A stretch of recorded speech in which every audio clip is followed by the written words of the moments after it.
येत्या 12 जानेवारीला राष्ट्रवादी युवा महोत्सव नाशिकमध्ये होतोय. पंतप्रधान नरेंद्र मोदी या कार्यक्रमाला उपस्थित राहणार आहेत. नाशिकला या कार्यक्रमाचे मान मिळाला, यासाठी पंतप्रधान मोदी यांचे आभार मानतो.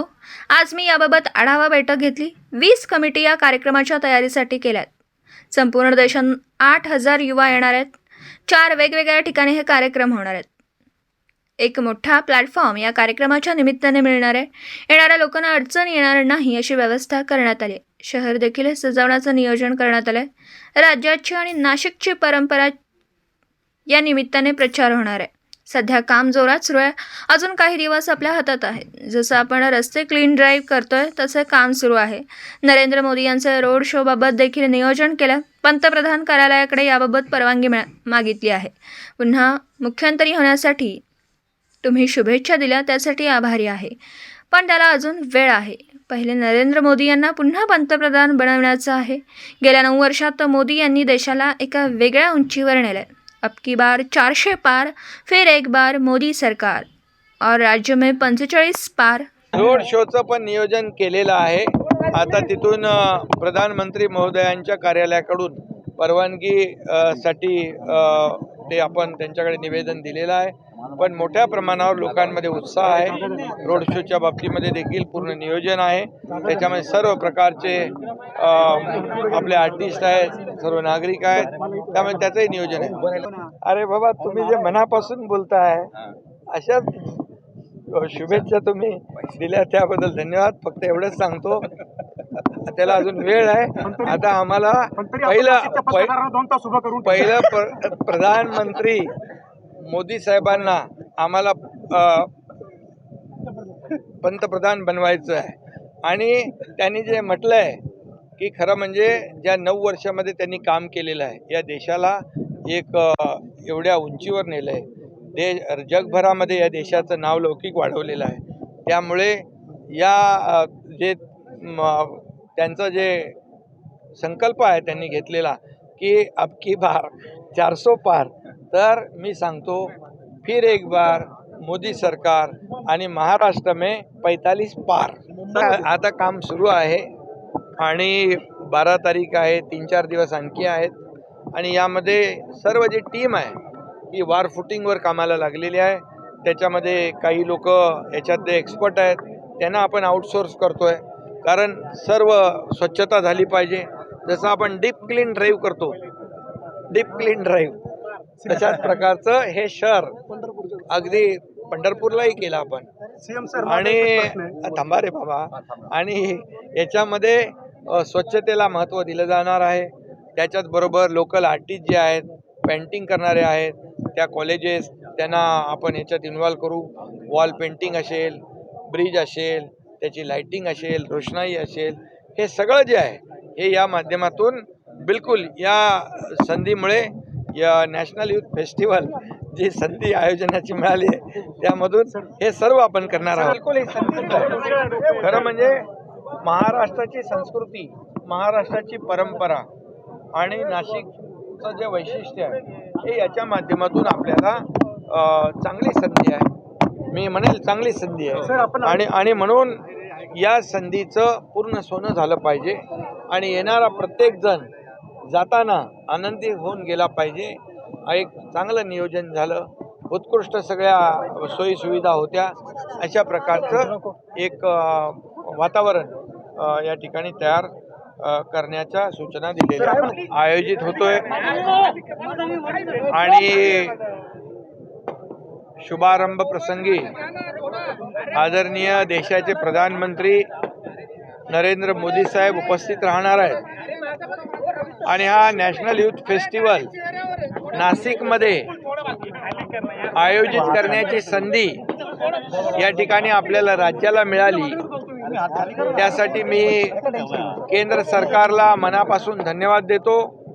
आदरणीय प्रधानमंत्री महोदयांना आणि स्पोर्ट्स मिनिस्टर अनुराग ठाकूर यांनाही धन्यवाद देतो. यापूर्वी आज देखील आढावा बैठक या ठिकाणी घेतली. यापूर्वी देखील व्हर्च्युअल अनेक बैठका झाल्या. लोगोचं आणि मॅस्कटचं देखील ओपनिंग लॉन्चिंग झालं आणि त्या दिवशी देखील इथं एक कार्यक्रम झाला.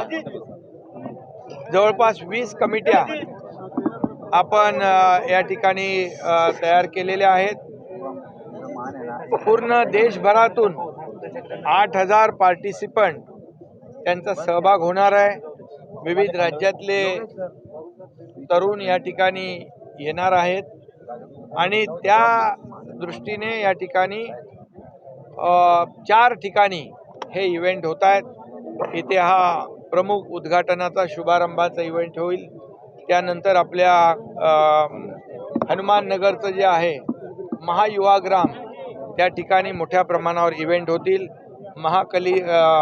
महाकवी कालिदास जे आहेत नाट्यगृह आहे त्या ठिकाणी देखील कॉम्पिटिशन होईल. आणि त्याचबरोबर दुसरं एक आहे ना महात्मा फुले सभागृह आहे, तिथे फोटोग्राफी आणि इतर इव्हेंट होतील. आणि त्याचबरोबर रावसाहेब थोरात इथे singing competition, Udoji Maharaj museum आहे त्या ठिकाणी देखील इव्हेंट होतील. अशा अनेक ठिकाणी म्हणजे एका ठिकाणी हा कार्यक्रम होणार नाही तर वेगवेगळ्या ठिकाणी हे आपले जे 8,000 पार्टिसिपंट आहेत तेही भाग घेतील. आणि त्याचबरोबर आपले स्थानिक जे नाशिकमधले जे आर्टिस्ट आहेत त्यांचा देखील सहभाग या ठिकाणी मिळेल. एक मोठा प्लॅटफॉर्म या यूथ फेस्टिवलमध्ये तरुणाईला देण्याचा हा प्रयत्न आहे. आणि म्हणून त्याची आज आढावा बैठक या ठिकाणी घेतली होती. पूर्णपणे देशभरातून येणारे जे आपले यूथ आहेत त्यांचं स्वागत, त्यांचं सर्व नियोजन, त्यांचा परफॉर्मन्स जो व्हेन्यू आहे या सगळ्यात आणि राहण्याची व्यवस्था, त्यांचं लॉजिस्टिक आणि या सगळ्या बाबींवर चर्चा झालेली आहे. प्रशासन पूर्णपणे अगदी तयार आहे, पूर्ण व्यवस्थित त्याचं नियोजन केलेलं आहे. आणि येणाऱ्या प्रत्येक राज्यातले जे या फेस्टिवलमध्ये पार्टिसिपंट जे आहेत त्यांना कुठली गैरसोय होणार नाही, त्यांना कुठली अडचण येणार नाही, अशा प्रकारचं नियोजन या ठिकाणी केलेलं आहे. आणि त्याचबरोबर मोठ्या प्रमाणावर आदरणीय प्रधानमंत्री मोदी साहेबांचं स्वागत देखील या ठिकाणी स्थानिक नाशिककर करणार आहेत. त्यामध्ये सर्वच जण सहभागी होतील. आणि हा खऱ्या अर्थाने जी एक संधी आपल्या राज्याला नॅशनल यूथ फेस्टिवलच्या माध्यमातून मिळालेली आहे. एक शहराचं देखील त्या ठिकाणी शहर देखील सजवण्याचं नियोजन प्रशासनाने केलेलं आहे. पालकमंत्री स्वतः या ठिकाणी या बैठकीत आहेत, खासदार आहेत, सर्व आमदार या ठिकाणी होते. त्या दिवशी देखील बैठकीमध्ये पालकमंत्री, त्याचबरोबर गिरीश महाजन आपले मंत्री, स्पोर्ट्स मिनिस्टर संजय बनसोडे आणि सर्व टीम जी आहे ही टीम पूर्ण कामाला लागलेली आहे. लोकप्रतिनिधी आणि प्रशासन हे सगळं हा जो काही मिळालेली जी संधी आहे ते या संधीचं सोनं करतील. आणि नाशिककरांना देखील इथल्या लोकल आर्टिस्ट असतील, लोकल युवा असतील, त्यांना देखील एक प्लॅटफॉर्म मिळेल आणि त्यांना देखील यामध्ये सहभागी होता येईल. आणि नाशिककर नागरिकांना देखील याचा आनंद घेता येईल.